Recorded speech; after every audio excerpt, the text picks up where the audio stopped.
أنسيد وركن أنسيد دين أيوه حن ما أنت وقبنا يا شليته حسبك كل مية وحكسه قاعدي جودية أوروردا حسبية دا وسميسان قرالة وساقرن حسبك كل مية كاسو أي شيئين qoraaladii hore iyo go'aankii hore ee aan xusbiga ka soo saaray oo aan anigu gudoomiyaha xusbiga ka soo saaray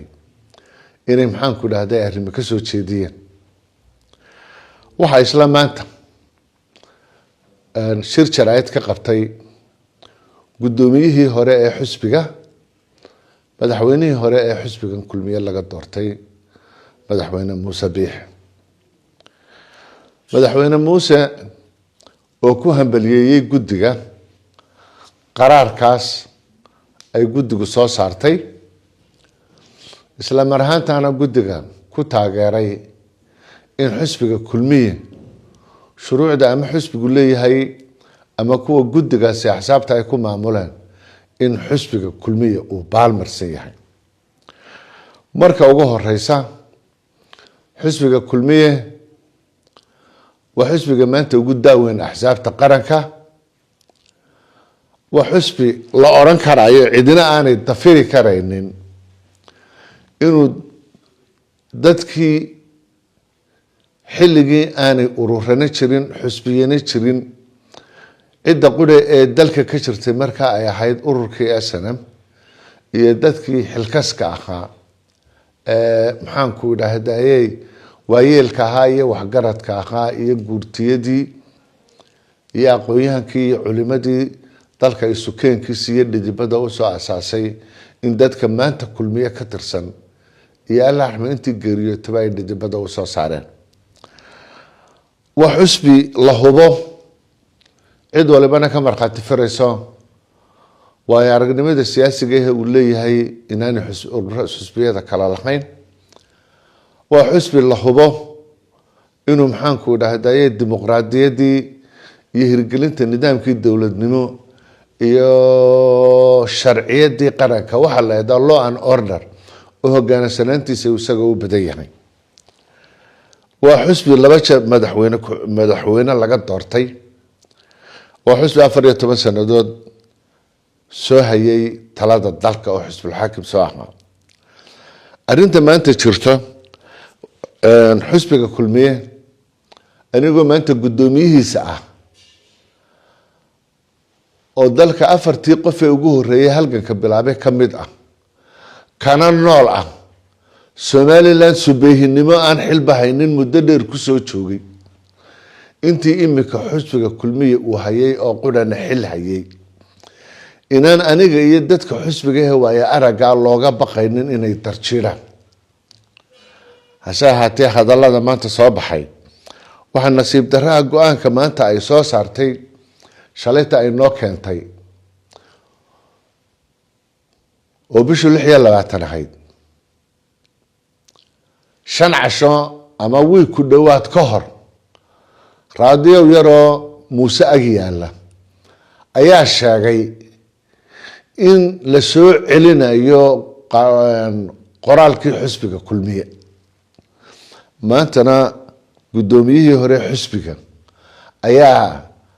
وركيس معديسو أي تغي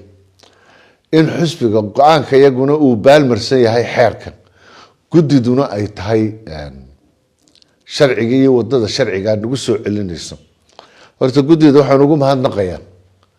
إني قدي دو شاكتي وأنك النو شاكتي إدي قرار كان له وقيد راديو قموسانا شاقي isaga laftiisuna sheegay inay kamid tahay asaahate waxa doonaya maanta halkan inaan ka cadeeyo xisbiga kulmiye 14 sanadood buu xisbul xaakim ah Muuse 12 sano ku dhawaad buu gudoomiye ah waa gudoomiyihii ugu muddada dheeraa xisbiga kulmiye soo maray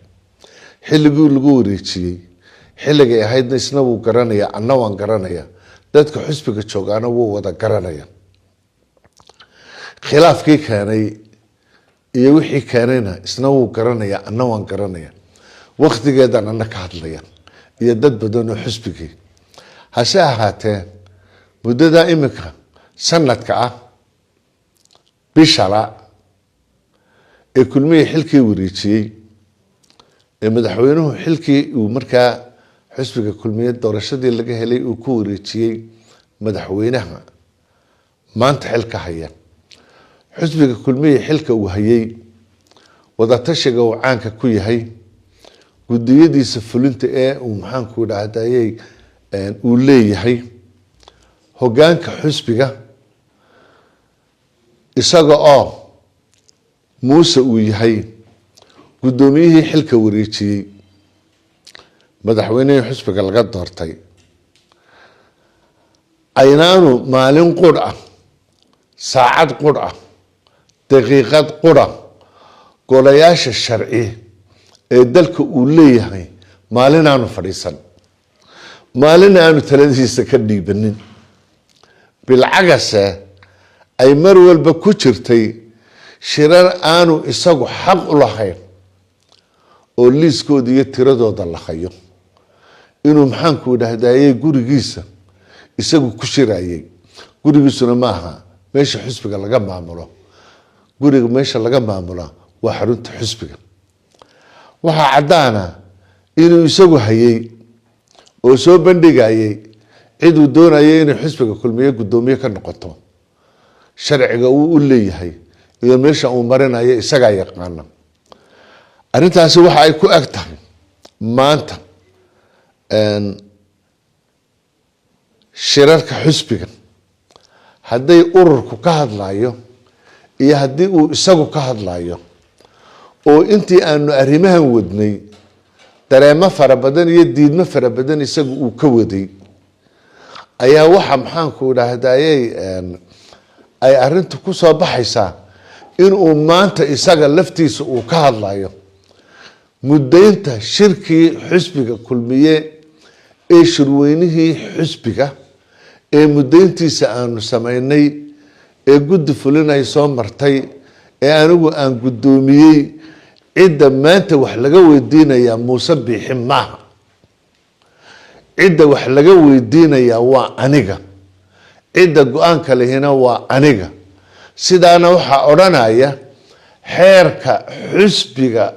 kulmiye u yaala ee uu shalayta isagu guddoomiyaha ku ahaa ee aniga iyo inta kale ee rag leh ee habla leh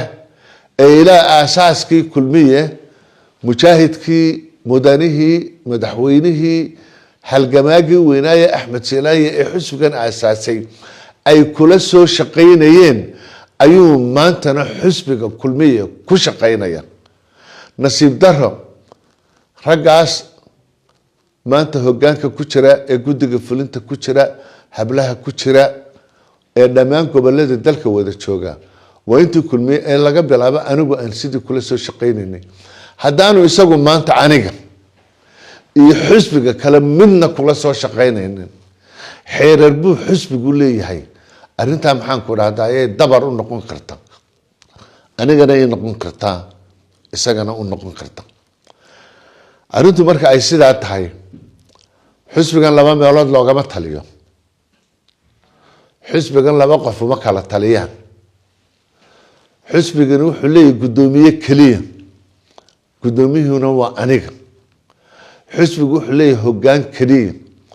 hoggaankiisuna waxa weeye waa guddoomiye ku-xigeenka koowaad iyo ka labaad iyo ka saddexaad iyo afraad iyo xogyaha guud xisbigu wuxuu leeyahay guddi fulineed intaasi waxay ku shaqeeyaan xeerka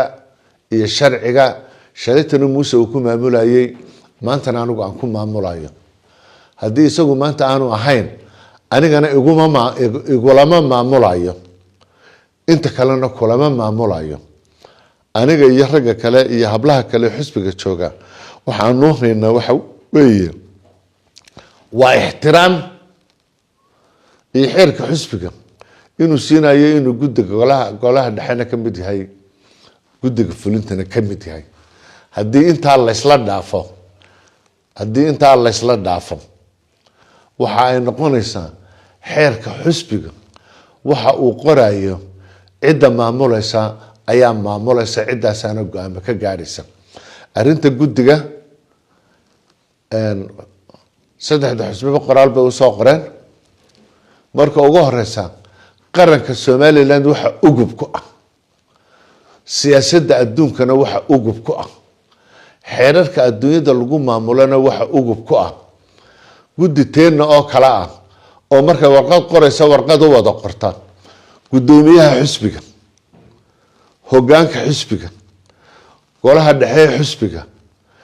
iyo xubnaha xisbiga marka milyan iyo googa qof ee diiwaanka shan ee Somaliland ayaa maanta warqadooda hore ay ku wada socotaa tuumos ixtiraamayo ee uu ka hadlayana waa taa maanta iyaga la hadli mayno xeer baa noo dhaxeeya xeer baa xisbiyadu leeyihiin dastuur baa qaranku leeyahay hay'ado qaran oo xeerarkan iyo sharciyada dalka qaabilsan baa jira dawlad dalka ka dhisan baa jira taasaanu ku xisaabtamaynaa taasaanu ka wada hadlaynaa laakiin arrinta aanu ka hadlaynaa waxa weeye haddaan aniga ahay oo gudoomiyaha xisbiga iyo haddii hoggaanka xisbiga aan talada wada hayna ay tahay iyo haddii guddiga fulinka tahay xisbiga kulmiye meel la kama darjeedin meel la maxaan ku idhaahdayay kagama khaldamin sharciyada dalka ka jirta dadka xisbiga maamula waa dad ka fac weyn waa dad ka waaya aragsan waa dad aqoon-yahan badan ah waa dad waaya aragnimo siyaasiya leh ilaa 2002 intii axsaabta siyaasiga ururada siyaasiga la furay axsaabta siyaasiga ay soo baxeen waa dad waaya arag oo aqoon-yahan oo ilaa muddada ka soo shaqeynaya hawlaha siyaasiga waa mid anugu aan kuwaas ka mid ahay xisbigu markaa waxaanu leenahay oo arrintan ku gabagabeynaya lagama maarmaan waxa ah xisbiga halka muuse ka leeyahay xisbigu ha u hoggaansanaado xisbigu uu u hoggaansamaaya malaakiisaska adiga taariikh soo jireenka ahee hore u soo jiray cidda isqabsadeen adiga u badnaaye adigu u hoggaansan nidaamka sharciga xeerka dhismaha iyo mas'uuliyadka maxaan ku dhahday xisbiga u hoggaansan baan ku leeyahay saaxiib u hoggaansan dadkani waa dadkii kula soo shaqeeyay haddii aanad la shaqaynaynin ka yeelo taxafud aanad la shaqayninoo haddaanad la shaqaynaynin aad wax ku yeesho wixii intaa ka badan hadalkeedana waa la gelayaa xisaabtankeedana waa la gelayaa midhaninaan cunina ma qabtaan ama adiga khaladka yeelanaya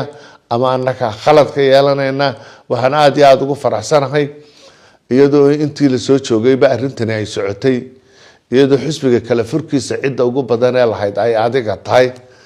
ciddii kala qaybinaysa ay adiga tahay ciddii musharaxiinta u kala sameynaysa ay adiga tahay inaad maanta ka hadasho aad iyo aad baan ugu faraxsanahay hadalku adiga qura ku taagnaan maaye xisbiga dhexdiisana wuu taagnaanayaa waana laga soo wada hadlayaa